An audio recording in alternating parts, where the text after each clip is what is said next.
नहमदुहु व नुसल्ली अला रसूलिहिल करीम। अम्मा बाद फ़क़द क़ाल अल्लाहु तबारक व तआला फ़िल क़ुरआनिल करीम वल फ़ुरक़ानिल हकीम। अऊज़ु बिल्लाहि मिनश शैतानिर रजीम। बिस्मिल्लाहिर रहमानिर रहीम। फ़ज़्कुरूनी अज़्कुरुकुम वश्कुरूली वला तकफुरून। आमन्तु बिल्लाहि सदक़ल्लाहुल अलिय्युल अज़ीम व सदक़ रसूलुहुन नबिय्युल करीम व नहनु अला ज़ालिका लमिनश शाहिदीन वश्शाकिरीन वल्हम्दुलिल्लाहि रब्बिल आलमीन।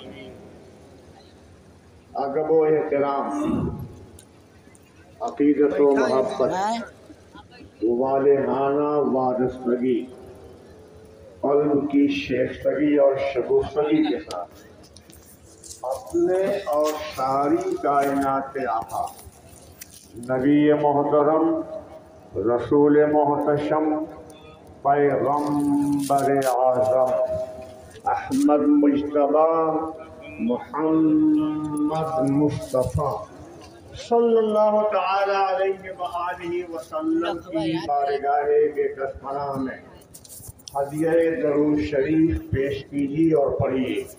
अल्लाहुम्मा सल्लि अला सय्यदिना व शफीना व नबिय्यना व मौलाना मुहम्मदिन मअदनिल जूद वल करम मंबइल इल्म वल हिल्म वल हिकम व आलिहि व असहाबिहि व बारिक वसल्लम।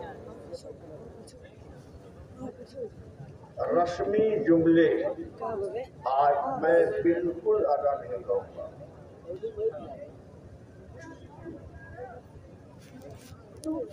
वक्त की किल्लत है।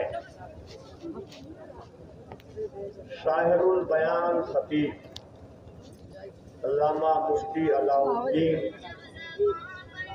मेहदावल से तशरीफ लाए हुए हैं। उनका शान खिताब होने वाला है। मैं मुख्तसर से वक्त के लिए आपकी खिदमत में हाजिर हूँ।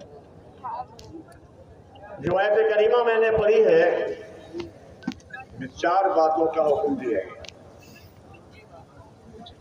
अल्लाह पाक फरमाता है फ़ज़्कुरूनी, मेरे बंदो मेरा जिक्र करो। अज़्कुरुकुम, मैं तुम्हारा जिक्र करूंगा। वश्कुरूली, और मेरी नेमतों का शुक्र अदा करो। वला तकफुरून, मेरी नेमतों का इनकार मत करो। मेरी गुफ्तगू का ताल्लुक न तो फ़ज़्कुरूनी से होगा और न ही अज़्कुरुकुम से होगा और नहीं वला तकफुरून से होगा। मेरी गुफ्तगू का, मुख्तसर गुफ्तगू का महवर मरकज वश्कुरूली के ताल्लुक से है। अल्लाह ने फरमाया मेरे बंदो मेरी नेमतों का शुक्र अदा करो। अब बुनियादी तौर पे सवाल पैदा होता है कि अल्लाह पाक की नेमतें कितनी हैं। अल्लाह पाक खुद इरशाद फरमाता है दूसरे मकाम पर वइन तउद्दू नेमतल्लाहि ला तुहसूहा, अगर तुम अल्लाह की नेमतों का शुमार करना चाहो, गिनना चाहो, तो शुमार नहीं कर सकते, गिन नहीं सकते।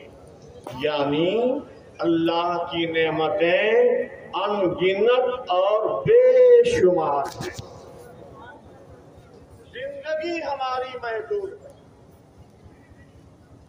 और वाज़ेह रहे कि नेमतों का शुक्र अदा करना वाजिब है।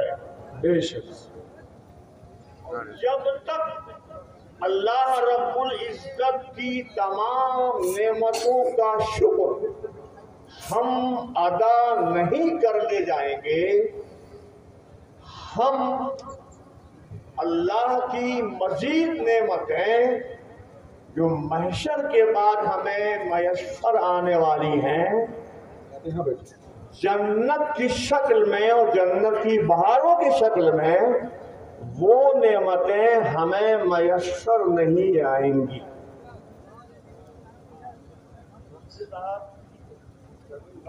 हो तो आप इस्लाह कर सकते हैं।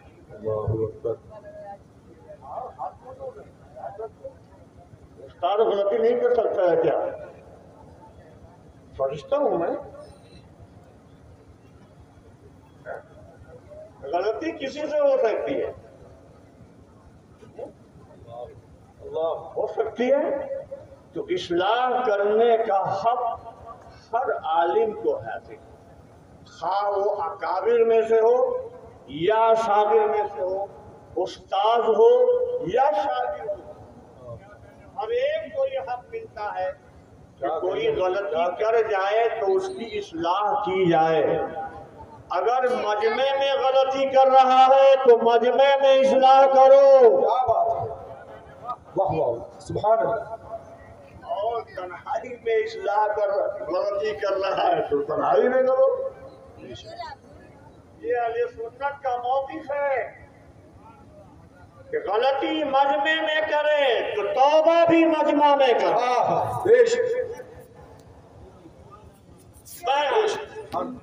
मैंने अर्ज किया कि अल्लाह की नेमतों का शुक्र, एक एक नेमत का शुक्र अदा करना वाजिब है,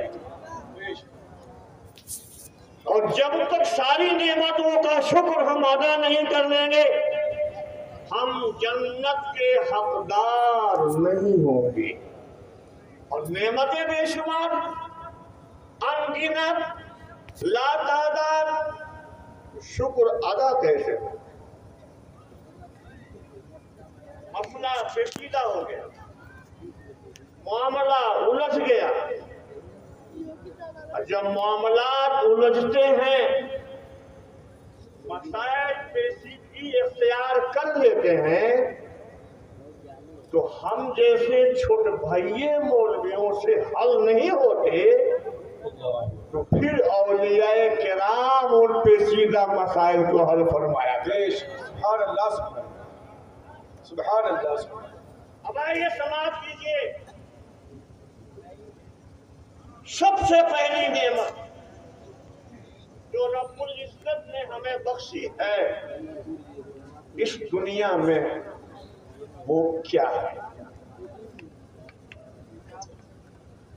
सबसे पहली नेमत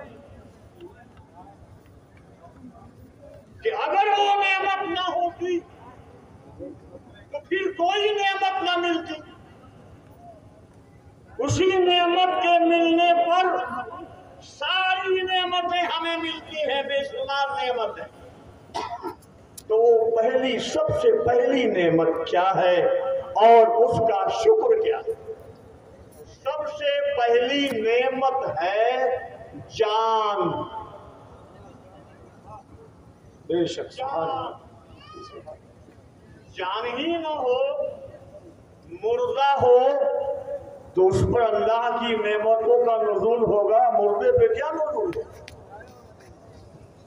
सबसे पहली नेमत जान, और जान का शुक्रिया है ईमान। सुभान अल्लाह, सुभान अल्लाह। अपने रब पर और अपने रब के नबी पर ईमान ले आता है तो अपनी जान का शुक्रिया अदा करे। सुभान अल्लाह, सुभान अल्लाह। मेरी गुफ्तगू हल्ला गुल्ला वाली नहीं होती।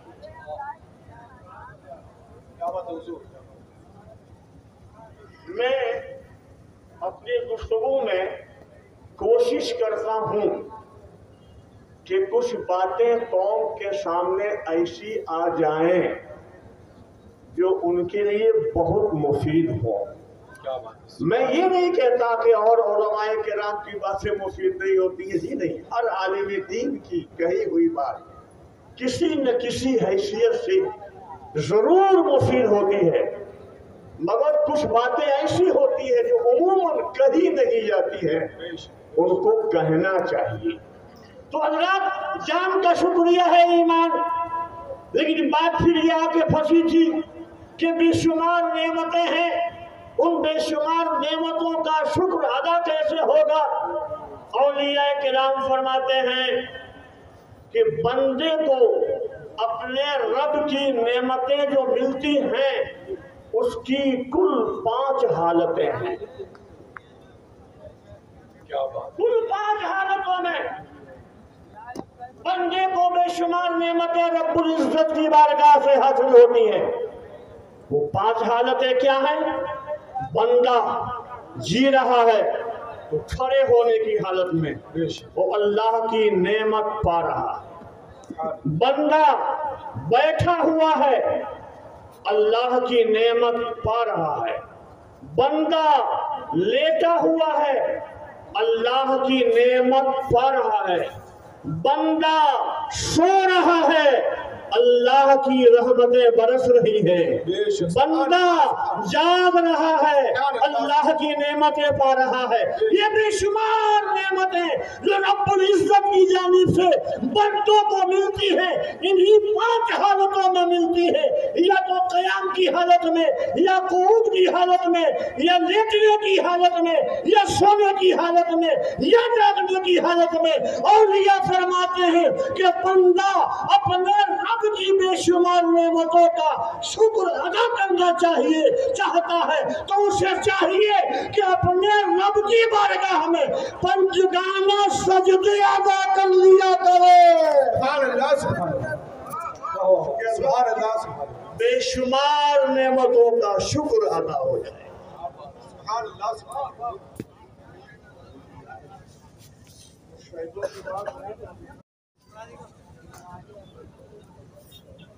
इंसान बच्चा जब पैदा होता है तो उसकी 5 जरूरतें होती हैं।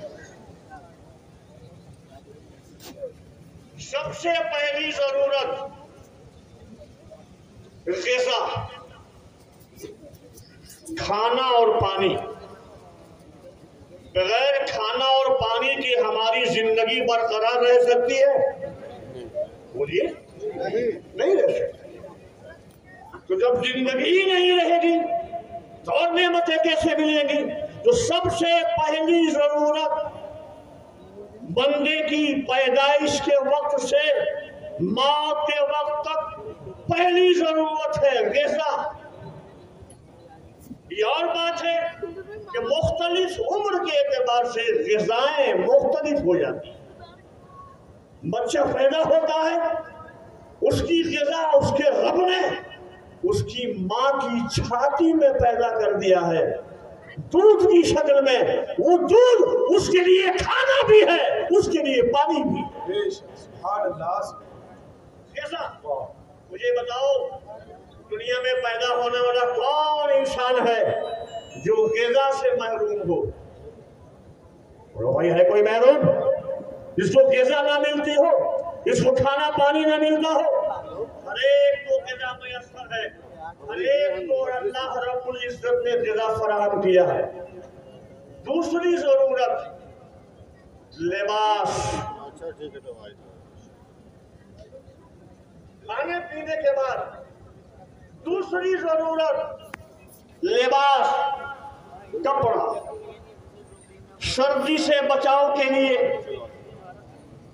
गर्मी से बचाव के लिए, जिस्म के उयूब को छुपाने के लिए, बदन को जीनत, ज़ेब और जीनत देने के लिए जिस चीज की जरूरत है उसे कहते हैं लिबास, कपड़ा। दुनिया में कौन सा इंसान है जिसको कपड़ा मैसर नहीं है? वो कौन है जिसको लिबास मैसर नहीं है? हर एक को कपड़े मैसर है। ये और बात है कि कोई बहुत कीमती कपड़े पहनता है, और कोई मामूली कीमत के कपड़े पहनता है, लेकिन नंगा कोई नहीं रहता, नंगा कोई नहीं घूमता। हर एक के बदन पे कपड़े होते हैं। अल्लाह रब्बुल इज्जत ने हर एक को कपड़ा अता किया। दूसरी तीसरी जरूरत, रहने के लिए मकान। कौन है इस जमाने में जिसके पास मकान न हो? कौन है जो मकान में न रहता हो? हर एक को मकान मयस्सर है। ये और बात है कि किसी को झोपड़ी मयस्सर है, किसी को बिल्डिंग मयस्सर है, लेकिन मकान हर एक को मयस्सर है। हर एक को मकान अल्लाह ने फराहम किया है। तीसरी चौथी जरूरत आदमी की क्या है? सवारी। आपको किसी मुकदमे में महफूज है, आप बलरामपुर आपको जाना है, पैदल तो नहीं जाते हैं आप, साइकिल है आपके पास, साइकिल से चले जाते हैं। बाइक है तो बाइक से चले जाएंगे। बाइक नहीं है आपके पास, 4 पहिया गाड़ी है, 4 पहिया गाड़ी से चले जाएंगे। न साइकिल है, न बाइक है, न 4 पहिया गाड़ी है, किराए की बसें चलती हैं, आप उनसे चले जाते हैं। ट्रेनें चलती हैं, आप उनसे चले जाते हैं। प्लेन चलते हैं, दूर दूर के सफर करते हैं। दुनिया में कौन ऐसा इंसान है कि जिसको सवारी मयस्सर नहीं? हर एक को सवारी मयस्सर है। ये और बात है कि किसी को साइकिल, किसी को मोटरसाइकिल, किसी को कार, किसी को ट्रेन, किसी को प्लेन, लेकिन हर एक को सवारी मयस्सर है। इंसान की ये चौथी जरूरत भी रब्बुल इज्जत अपने फजलो करम से पूरी फरमाता है। पांचवी जरूरत खादिम की। हर आदमी को अल्लाह रब्बुल इज्जत ने खादिम दे रखा। खादिम किसे कहते हैं? जो आपका काम करे, चाहे पैसा लेकर या मुफ्त में, वो आपका खादिम है।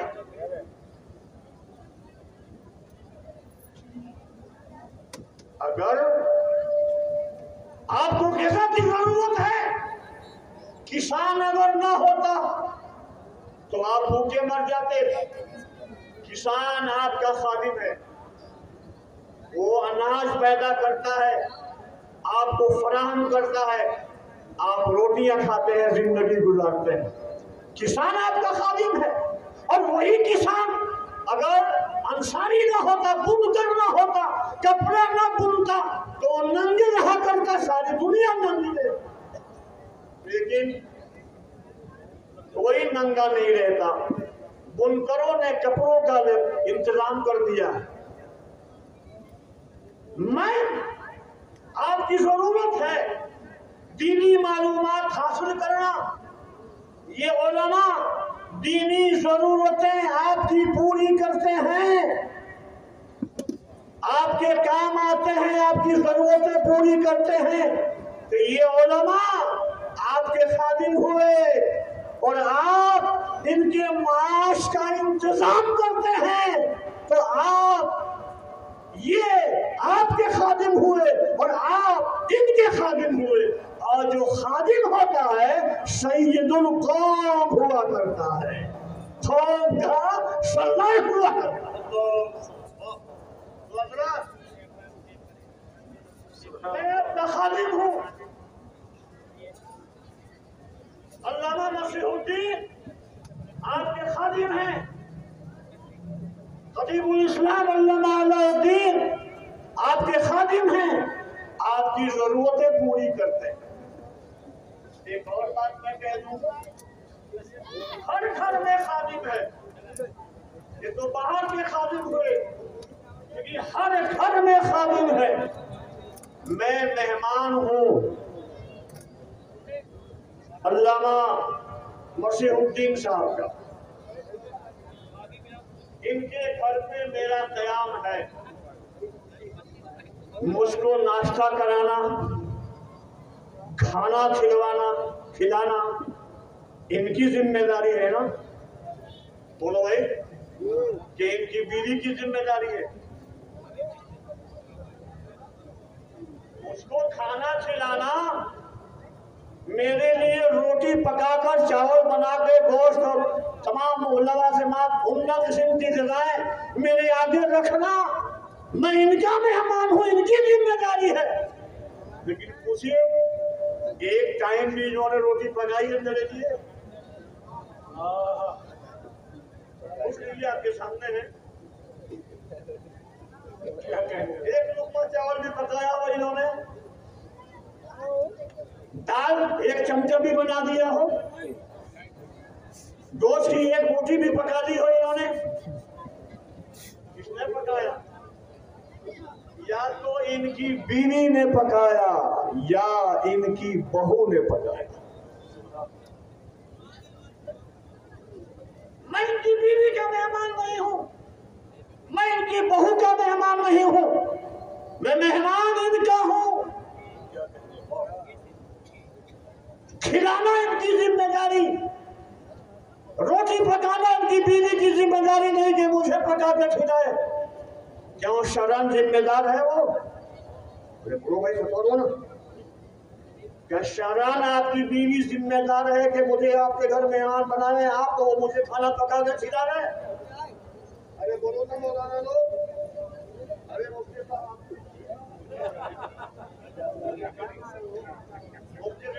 साहब हनफी, फरमाइए आपकी बीवी को, आपकी बीवी की जिम्मेदारी मैं हूं कि आपका मेहमान मैं बनूं तो वो रोटी पका के मुझे खिलावे?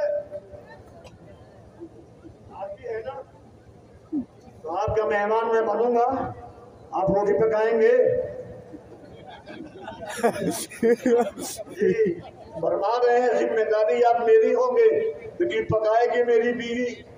इसलिए ये सामने कह रहे हैं आपकी क्या हो जाना,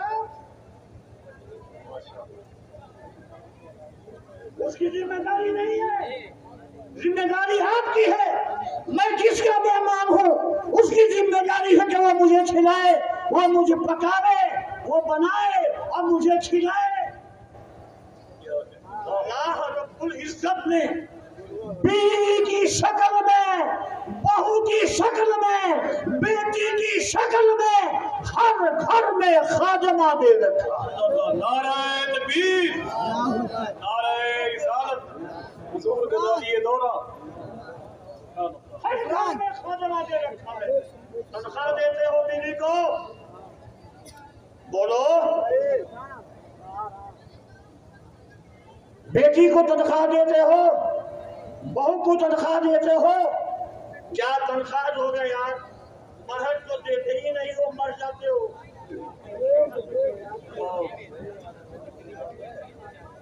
निकाह के वक्त जो महर बांधा जाता है, मुतय्यन किया जाता है, वो महर तो जिंदगी भर देने की आपको तौफीक ही नहीं होती है। मरने के टाइम याद खानदान के किसी बड़ी बूढ़ी को आता है तो आपकी बीवी से कहती है कि भैया आप मर रहे हैं कि महर माफ कर दो।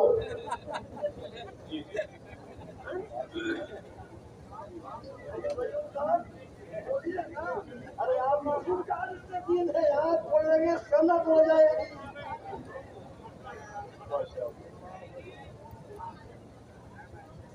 महर माफ कराते हैं।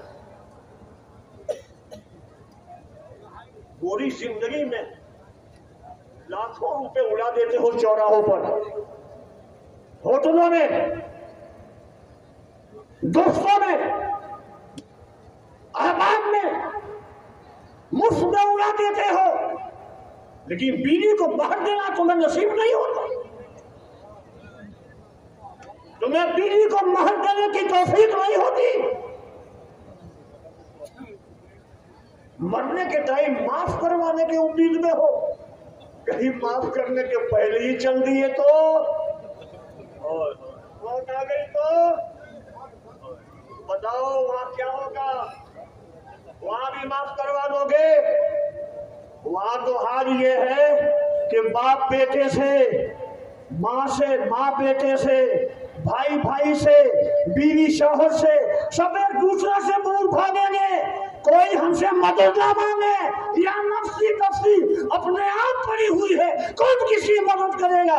और बीवी वहां रब्बुल इज्जत की बारगाह में दावा करेगी कि मेरे शौहर ने मेरा महर अदा नहीं किया। ए रब्बे करीम, मेरा महर मेरे शौहर से दिलवा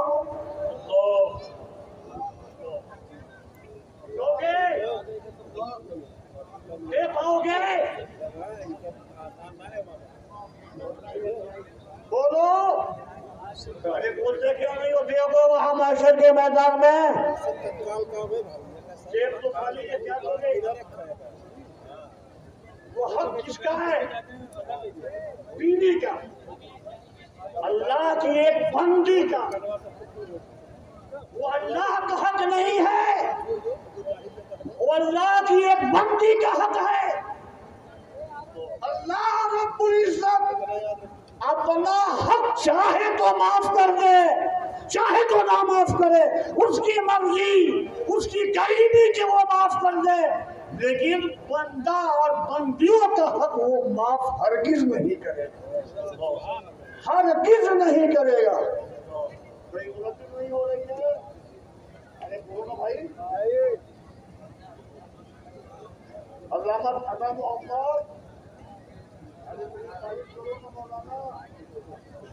अब कह रहा हूँ ना, बंदों का हक, बंदियों का हक अल्लाह हरगिज माफ नहीं करेगा। जब तक बंदे माफ ना कर दे, माफ नहीं होगा। और उस माफी का ताल्लुक इसी दुनिया ही तक है, वहां की माफी की गुंजाइश नहीं है। अब मुतालबा है, देना पड़ेगा। कहां से दोगे? बदले में आपका सवाब आपकी बीवी को दे दिया जाएगा।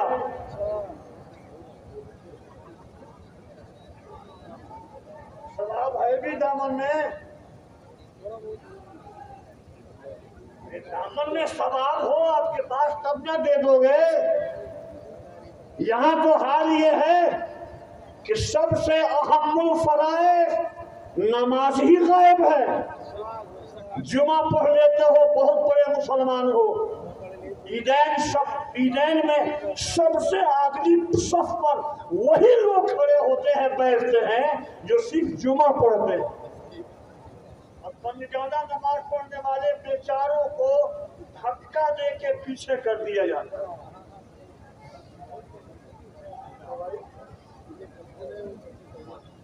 क्या होगा वहां पे? हक दुनिया में आ रहा था। तो मैं कह रहा था कि बीवी की शक्ल में, बेटी की शक्ल में, बहू की शक्ल में अल्लाह रब्बुल इज्जत ने आपको मुफ्त में खादमा अता फरमा दिया। जब मैंने खाना खा लिया तो अल्लामा मसीहुद्दीन साहब को याद आया कि मेरे उस्ताद पान के शौकीन है। अपने छोटे बेटे से कहा कि जाओ दुकान पे पान लेके आओ। वो छोटा बेटा मुकल्लफ है इस बात का, मैं उसका मेहमान पान मुझे लाएगा। अल्लामा मसीहुद्दीन को चाहिए था ना कि वो दुकान पे मार्केट में आते, पान खरीदते, मुझे ले आके खिलाते। लेकिन ये तो इतने बड़े आलिम दीन है माशाअल्लाह, अल्हम्दुलिल्लाह, कि ये बाजारों में सौदा सलफ नहीं खरीदने निकलते हैं। हाँ, वसी अहमद वसीम सिद्दीकी इनके घर पे मेहमान होने वाला होता है तो उसके एजाज में, उसकी तकरीम में, उसकी तौकीर के लिए, उसके एहतराम में ये खुद बाजार जाते हैं और हरी सब्जी खरीद के लाते हैं कि मेरे उस्ताद आ रहे हैं।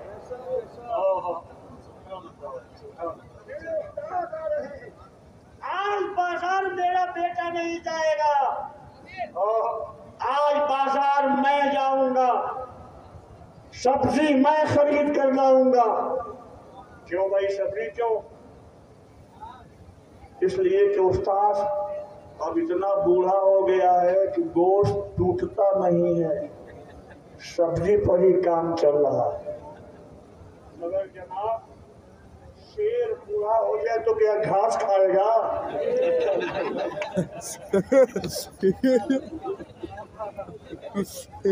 बोलो, शेर बूढ़ा हो जाएगा तो घास खाएगा क्या? नहीं, घास पे जिएगा। शेर तो गोश्त ही खाएगा तो जिएगा, चाहे उसके दांत हो जाए न हो। तो सब्जी का तो इंतजाम किया ही इन्होंने, लेकिन जानते थे कि मैं शेर हूँ, तो शेर जो होता है वो शेर का बेटा होता है। लिहाजा मेरा जो बाप आ रहा है उस्ताद की शक्ल में, वो भी शेर है, इसके लिए खौफ भी होना चाहिए।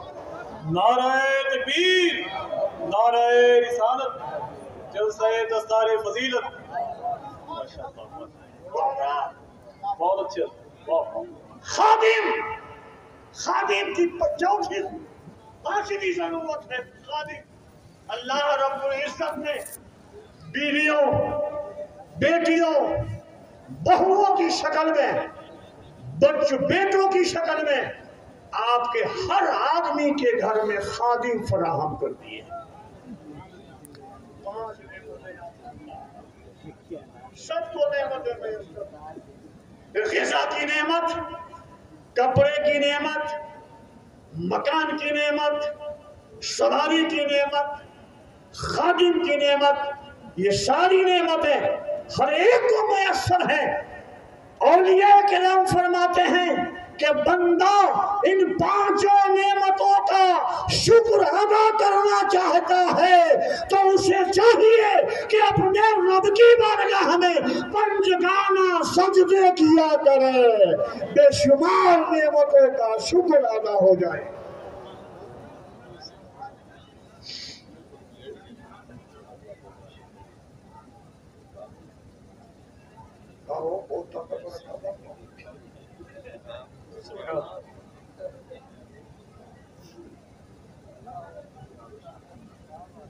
एक आखिरी बात सुनिए, फिर बात खत्म कर दो।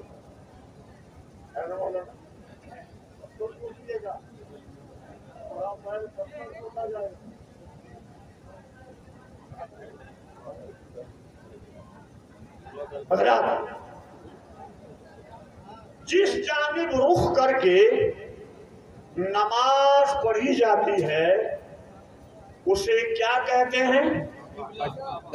बोलिए, क्या कहते हैं? क्या कहते हैं?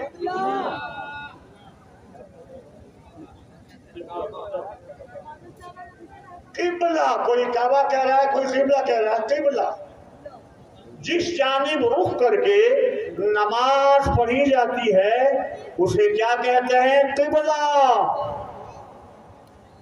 कुल किबला कितने हैं?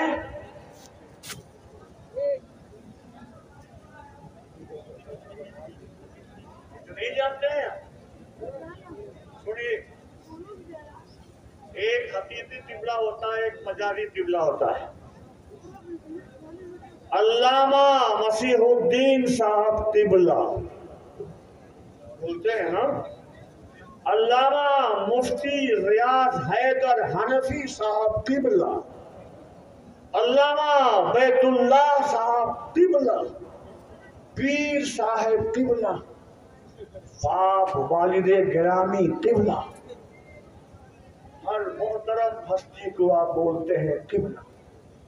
तो ये वो किबला हैं जिनकी तरफ रुख करके नमाज पढ़ेंगे आप? नहीं, बोलो भाई, नहीं, ये मजाजी किबला है। एहतराम, तौकीर और इनकी ताज़ीम के लिए इनको किबला कहा जाता है। लेकिन हकीकी किबला वो होता है कि जिसकी जानिब रुख करके नमाज पढ़ी जाती है। और किबला कुल 5 हैं। कुल किबला 5 हैं। मुसलमानों का किबला खाने काबा, खाने काबा, आम फरिश्तों यहूदो नसारा का किबला बैतुल मक़दिस या बैतुल मुक़द्दस हो जाइए कि मुसलमानों का किबला खाने काबा, यहूदो नसारा का किबला बैतुल मुक़द्दस, आम फरिश्तों का किबला बैतुल मामूर जो ठीक खाने काबा के सामने 7वें आसमान पर है। बैतुल मामूर फरिश्ते उसकी जानिब रुख करके नमाज पढ़ते हैं। क्या किबला हो गए? ठीक। और मलाइके मुक़र्रबीन का किबला वो मलाइका जो 7वें आसमान के ऊपर अर्श इलाही को थामे हुए हैं, अल्लाह के कुर्बे खास में है, उन फरिश्तों का किबला जिनको मलाइके मुक़र्रबीन कहा जाता है, उनका किबला अर्श इलाही, उनका किबला अर्श इलाही। अब एक आखिरी किबला, आप सफर कर रहे हैं तन्हा अकेले,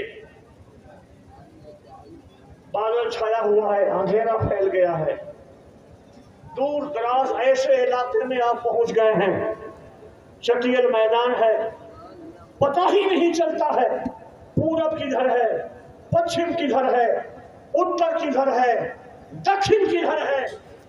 किधर रुक करके नमाज पढ़ेंगे आपको मालूम ही नहीं हो रहा है कि काबा किधर है, तो किधर रुक करके नमाज पढ़ेंगे आप, किधर मुंह करेंगे आप? शरीयत कहती है कि नमाजी, जब तुम पे किबला मुश्तबा हो जाए, तुम्हें पता ना चले कि किबला का रुख क्या है, किधर है, तो तुम अपने दिल से पूछो, तुम अपने दिल से पूछो, तुम्हारा दिल किधर गवाही दे, उधर ही रुख करके नमाज के लिए नियत बांध लो, तुम्हारी नमाज हो जाए। 4 रकात की नमाज थी, आपने तहर्री किया दिल की गवाही पर, इधर आपने मुंह करके नियत मान ली, 1 रकात पढ़ ली आपने, दूसरी रकात के लिए आप खड़े हुए, अब दिल कह रहा है कि नहीं इधर नहीं है किबला, इधर है। शरीयत कहती है कि नमाज ही में उधर घूम जाओ, नमाज ही में उधर घूम जाओ। आप घूम गए, दूसरी का पढ़ लिया आपने, तीसरी के लिए आप खड़े हुए, जैसे खड़े हुए आपका दिल अब ये कहने लगा कि नहीं किबला इधर नहीं है, इधर है। शरीयत कहती है उधर ही घूम जाओ। आप घूम गए, आपने तीसरी रकात पढ़ ली, चौथी के लिए खड़े जैसे हुए, आपका दिल को पुकार उठा कि नहीं इधर नहीं है किबला, इधर है। शरीयत कहती है उधर ही घूम जाओ। आप घूम गए, 4 रकात पूरी हो गई, खाने काबा की जानिब रुख करके आपकी एक ही रकात में हुई है। बोलो भाई, आप अपने घर में, उतरौला में या मस्जिद ही में नमाज पढ़ रहे हैं, पश्चिम की जानिब रुख करके, और आपका दिल कह रहा है कि इधर की वजह है, तो आप दिल की बात मानेंगे? इधर घूम गए आप, नमाज होगी, इधर घूम गए आप, नमाज होगी, इधर घूम गए आप, नमाज होगी। एक रकात आपने किबला की पढ़ा है, बाकी 3 वक्त में खाने काबा के अलावा किसी और शब्द में पढ़ा है। अगर आपका किबला उस सूरत में भी खाने काबा ही होता तो आपकी नमाज होनी नहीं चाहिए। शरीयत कहती है कि आपकी चारों रकातें नमाज दुरुस्त हो गई। किबला क्या है भाई? अब किबला क्या है? अब क्या है किबला? सुनो, मुसलमानों का किबला खाने काबा, यहूद व नसारा का किबला बैतुल मुक़द्दस, आम फरिश्तों का किबला बैतुल मामूर, मलाइके मुक़र्रबीन का किबला अर्श इलाही। और वो मुसलमान जो समते किबला भूल चुका है, भटक चुका है, उसका किबला न काबा है, न बैतुल मुक़द्दस है, न बैतुल मामूर है, न अर्श इलाही है, उसका किबला है ज़ात इलाही। ज़ात इलाही। अल्लाह पाक फरमाता है कुरान करीम में, फ़अइनमा तवल्लू फ़सम्मा वजहुल्लाह। तुम जिस जानिब भी रुख कर लोगे उधर ही अल्लाह की ज़ात है। नारे तकबीर, नारे रिसालत, जलसे दस्तारबंदी, हुजूर गजाली दौरा। जिस जानिब भी ऐसी सूरत में तुम जिस जानिब भी रुख कर लोगे उधर ही अल्लाह की ज़ात है, उधर ही अल्लाह की जगह है। सब भटके हुए नमाजी का किबला ज़ात इलाही है। वही किबला भी है, वही माबूद भी है।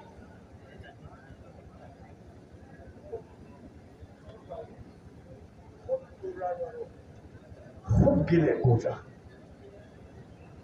दोस्तों, औलिया के नाम फरमाते हैं कि बंदे मुमिन अपने रब की बेशुमार नेमतों का शुक्र अदा करना चाहता है तो ये जितने किबले हैं इन किबलों की जानिब रुख करके नमाज पढ़ने वाले जितने नमाजी हैं उन सारे नमाजियों का सवाब उम्मते मुहम्मदिया के पंजगाना नमाज पढ़ने वाले नमाजियों के खाते में लिखा जाता है। उनके बराबर सवाब इनको मिलता है। जब इतना सवाब उन्हें मिलता है तो अल्लाह रब्बुल इज्जत की बेशुमार नेमतों का शुक्र अदा हो जाए।